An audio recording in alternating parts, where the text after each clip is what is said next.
ইসরাক আলী খান পান্না ভাইয়ের মৃত্যুতে আমরা সবাই গভীর শোকাহত। তার এই অকাল মৃত্যুতে আমরা সকলে হতভম্ব। দীর্ঘ সময় রাজনীতি করেছি। তিনি ছাত্রলীগের সাবেক সফল সাধারণ সম্পাদক ছিলেন, কেন্দ্রীয় আওয়ামী লীগ নেতা এবং কমিটির সহসভাপতি হিসেবে দায়িত্ব পালন করেছেন। 2012 সালে জাতীয় সংসদ নির্বাচনে তিনি নৌকা প্রতীক নিয়ে মনোনয়ন পেয়েছিলেন।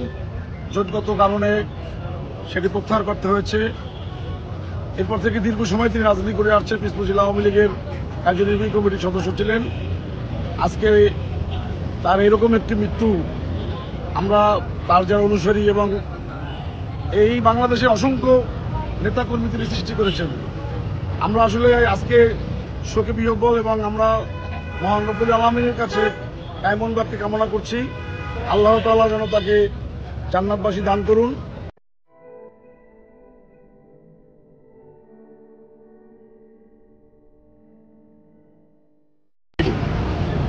জনাব ইসরাক আলী খান পান্না ভাইয়ের মৃত্যুতে আমি গভীর শোক প্রকাশ করছি। পান্না ভাইয়ের সাথে আমার দীর্ঘ 30 বছর পূর্বে থেকে পরিচিত। তিনি যখন পিরোজপুর জেলা ছাত্রলীগের সাধারণ সম্পাদক ছিলেন, তখন আমি ভান্ডারিয়া উপজেলা ছাত্রলীগের সাংগঠনিক সম্পাদক ছিলাম। পান্না ভাই যখন বাংলাদেশ ছাত্রলীগের কেন্দ্রীয় নির্বাহী কমিটির সাধারণ সম্পাদক নির্বাচিত হয়েছিলেন, আমি তখন বাংলাদেশ ছাত্রলীগের তার কমিটির কেন্দ্রীয় কমিটির সদস্য ছিলাম। আমি দেখেছি সেই স্বৈরাচার বিরোধী আন্দোলনে, গণতান্ত্রিক আন্দোলনে এবং জামাত বিএনপির বিরুদ্ধে পান্না ভাই সবসময় কঠিন ভূমিকা পালন করেছেন। বাংলাদেশ ছাত্রলীগের নেতৃত্বে থাকাকালীন 96 সালের সেই 15 ফেব্রুয়ারি নির্বাচনে সেদিন বেগম খালেদা জিয়ার পরাজয় হয়েছিল। তারপরে পান্না ভাই কখনো পিছনের দিক তাকাননি, সবসময় আন্দোলন সংগ্রামের দিকে এগিয়ে গিয়েছেন।